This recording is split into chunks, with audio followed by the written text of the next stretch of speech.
음주운전 하면 안 된다는 거 누구보다 잘 알고 계시죠? 처벌이 정말 무겁습니다. 그런데 하면 안 된다는 걸 알면서도 이미 실수를 해버렸는데 어디에 말도 못하고 고민이신 분들 이 영상 끝까지 봐주시고요. 또 음주운전을 하다가 적발이 되면 이렇게 무섭구나 하고 아실 수 있을 거예요. 오늘은 음주운전 사건 사고에 대해서 알려드리도록 하겠습니다.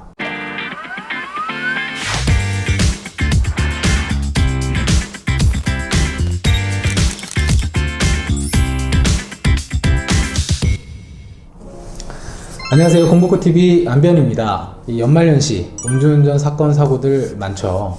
윤창호법이 도입돼서 처벌 기준이 정말 많이 강화가 되었습니다. 음주운전 정말 습관이죠. 습관이라 참 무섭습니다.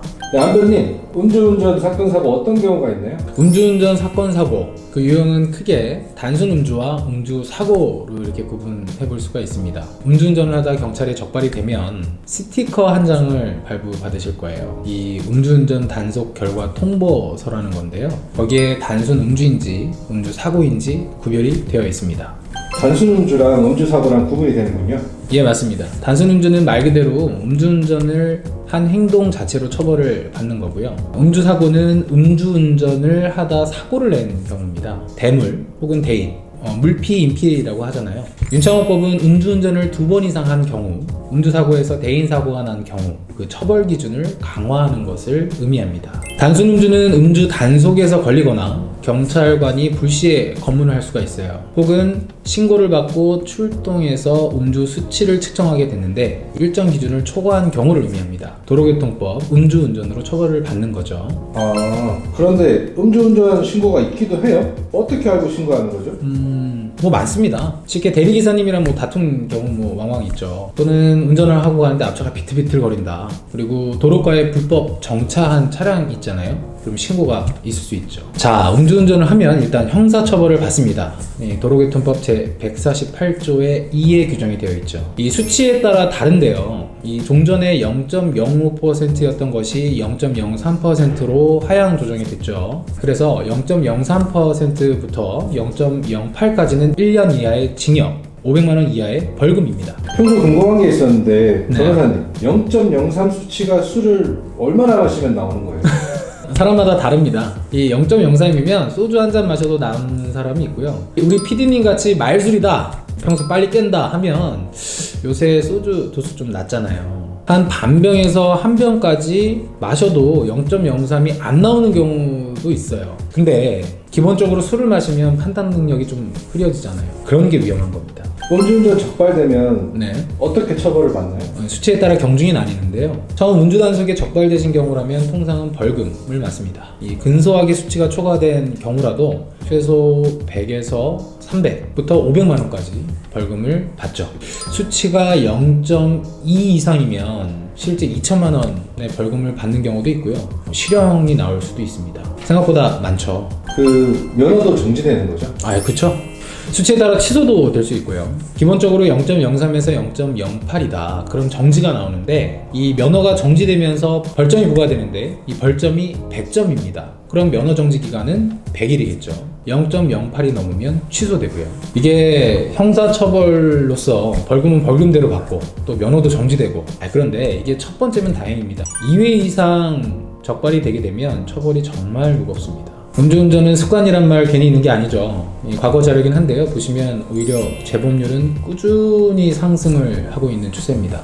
이미 음주운전을 한 사람들 중 반은 다시 음주운전으로 적발이 된다는 건데요. 실제 적발되지 않는 경우도 있을 테니까 결국 반 이상이 음주운전을 다시 한다는 뜻이겠죠.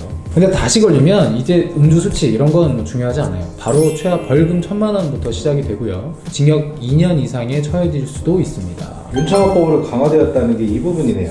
맞습니다. 자, 음주사고는 음주운전을 하다가 대물 대인 사고를 낸 경우, 우리 흔히 물피 인피라고 하잖아요. 이런 경우를 말합니다. 먼저 음주운전 대물 사고는 사람이 다치지 않고요. 자동차 혹은 건조물 등을 들이받은 경우입니다. 종합보험에 가입이 되어 있어서 대물 보상이 이루어지면 단순 음주와 같이 수치에 따라 형사처벌과 면허정지 혹은 취소 처분이 이루어지죠. 물론 단순 음주보다는 벌금이 더 많이 나올 수도 있고요. 수치가 0.03에서 0.08 사이일 때는 벌점 100점이잖아요. 대물사고의 경우는 통상적으로 벌점이 10점입니다. 둘이 합치면 110점이 되겠죠. 면허 정지 110일입니다. 수치가 0.08로면 바로 면허 취소잖아요. 근데 면허 취소에 해당하는 벌점이 몇 점이냐면 121점입니다. 아까 음주 대물 사고면 110점이잖아요. 좀 전에 내가 교통법규를 위반해서 벌점이 있어서 121점이 넘을 수도 있어요. 그러면 면허 정지 수치더라도 면허 취소가 될 수 있는 거죠. 윤창호법은 음주운전을 하다가 인피, 즉 사람이 다치거나 혹은 사망한 경우 더욱 무겁게 처벌하는데 그 취지가 있습니다. 무기징역까지 법정형을 확장했습니다. 면허도 당연히 취소가 되겠죠. 자, 우리 음주 단속이나 혹은 사고가 났을 때 이런 경우들 참 많죠. 도망하지 마세요. 단순히 음주를 측정할 경우에도 절차에 따라서 받는 게 좋습니다. 아니면 돌이킬 수 없거든요. 한변님, 네? 근데 저희끼리 모이면 항상 나오는 말인데 이게 이렇게 부는 게 있고 또 혈액 검사가 있잖아요. 부세요. 부는 게 훨씬 적게 나와요. 그리고 후가 아니고 더입니다. 한간에는 시간차가 좀 있고 나중에 술 깬 다음에 검사를 하면 된다. 그러니 뭐 혈액 검사가 더 유리하다. 이런 말들이 있는데 위드마크 공식이라는 게 있습니다. 추정이 가능한 거거든요. 그리고 이런 것들은 차치하더라도 무엇보다 음주 측정을 거부한 행위 자체만으로도 처벌이 무겁기 때문에 경찰 조치가 있으면 이에 응하는 것이 가장 적게 그리고 가장 최소한도로 처벌을 받는 방법이에요. 음주 사고가 나셔도 곧바로 조치를 하셔야 되고요. 회피할 수 없습니다. 그러니까 음주운전한 사실이 혹은 사고가 무섭다고 자리를 뜨는 경우가 있지 않습니까? 그러면 바로 도주운전, 뺑소니로 처벌을 받는 거죠. 가중처벌이 됩니다. 한변님, 근데 실제로 단속 수치를 넘겼는데도 네. 무죄 판결을 받아주신 적도 있다는데 이게 사실입니까? 혹시 이런 말 들어보셨죠? 이 술은 마셨지만 음주운전은 하지 않았다. 연예인이 한 말이라 패러디도 많이 되고 회자도 많이 됐죠. 근데 이 음주 수치가 넘지 않으면 처벌을 받지 않으니 이 말도 가능한 말입니다. 물론 이 말이 좋은 말, 정당한 말이라는 건 아니에요. 우리 위드마크 공식이 있는데요. 자, 한번 보겠습니다. 음주를 마친 시점, 그리고 음주운전을 한 시점, 그리고 적발된 시점, 세 구간 사이에서 시간적인 간극이 존재한다고 가정해 봅시다. 단순 음주든 음주 사고든 기준 시점은 음주운전을 한 때이거든요. 그때 얼마만큼의 음주 측정 수치가 나오느냐, 이게 중요합니다. 그래서 음주운전을 하고 곧바로 음주 측정이 이루어지면 모르겠는데 이게 실무상으로는 시간차가 발생하게 돼요. 특히 사건 사고가 있는 경우에는 후에 인지가 된 것이기 때문에 그 시간적인 간극이 굉장히 크죠. 음주 측정을 하면 처음에는 감지기를 하고요. 이 감지기에서 나오면 측정기로 측정값을 잽니다. 그래서 운전, 감지, 측정 이게 한 번에 이루어진 경우에는 이런 차이가 존재하지 않겠지만 시간차가 존재하는 경우에는 음주운전을 한 시점에 정확한 음주 수치를 알 수 없는 경우가 있죠. 자, 우리 도로교통법상 처벌 기준이 0.03% 이상이었잖아요. 이걸 만약에 근소하게 넘긴 경우 음주운전을 한 시점의 수치는 적발 기준을 넘지 않을 가능성이 있을 수 있습니다.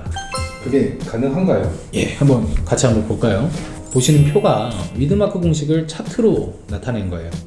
이 아래 보시는 X축이 시간이거든요. 이 시간의 흐름에 따라서 Y축, 이 Y축이 혈중 알코올 농도 수치의 변화를 말해줍니다. 혈중 알코올 농도가 가장 높은 구간이 한 50분쯤 되겠죠. 혈중 알코올 농도가 상승했다 떨어지는 구간, 이때를 통상은 30분에서 90분 사이로 봅니다. 자, 그럼 음주 시점부터 음주운전을 하기까지, 그리고 측정 시점이 90분, 즉 1시간 30분이죠. 이내라고 한다면, 그리고 각 시점마다 시간적인 차이가 존재한다면 음주 적발에서 수치를 근소하게 넘었더라도 그보다 앞서 이루어진 음주 운전을 한 시점에는 수치가 낮을 가능성이 있는 거죠. 상승기, 하강기일지도 모르고 좀 의문이 드는 경우에는 무죄가 나올 수가 있습니다. 형사범죄는 정말 100%의 합리적인 의심이 없는 경우라야 유죄로 판단이 되는 거거든요. 시간차가 존재를 하면 맹점이 존재하고 그 맹점을 집중적으로 파고든 거죠. 그런데 윤창호법이 시행되면서 수치 자체가 0.03으로 낮아졌잖아요. 점점 이런 주장은 실효성이 떨어지고 있는 건 사실입니다. 음주운전, 사람은 항상 실수를 하기 마련이죠. 음주운전을 하게 되면 제가 앞서서 말씀드렸던 것처럼 일단 면허정지 혹은 취소 처분이 있게 되고요. 형사처분을 받게 됩니다. 행정처분과 형사처분 모두에서 이 의견을 개진해봐야 될 필요가 있고 그럴 기회가 분명히 있어요. 제가 문의를 많이 받는 부분입니다. 이 정상 참작 사유 혹은 유리한 양형 사유들을 한번 알려드릴게요. 이런 점들을 주장하면 감경을 받으실 수 있습니다. 아, 그래요? 감경이 가능한가요? 그렇죠. 잘 기억해 놓으셨다가 도움이 되시길 바라겠습니다.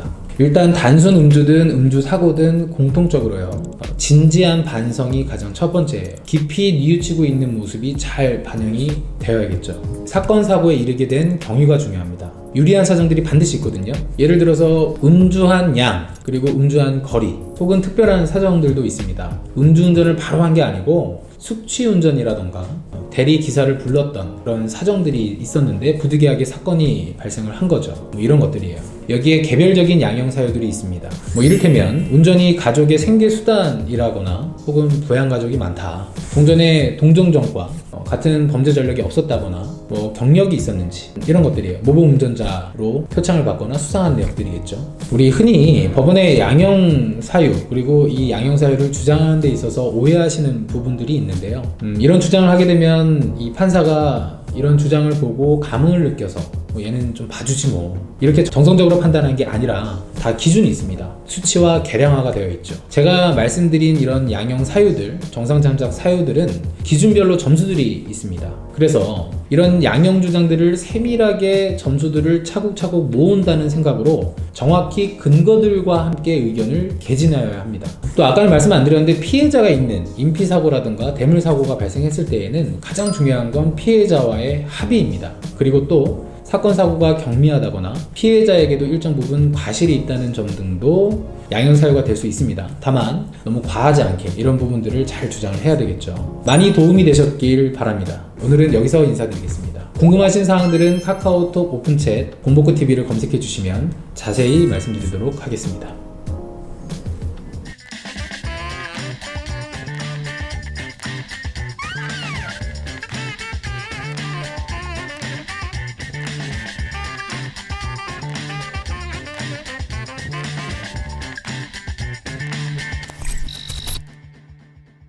Thank you.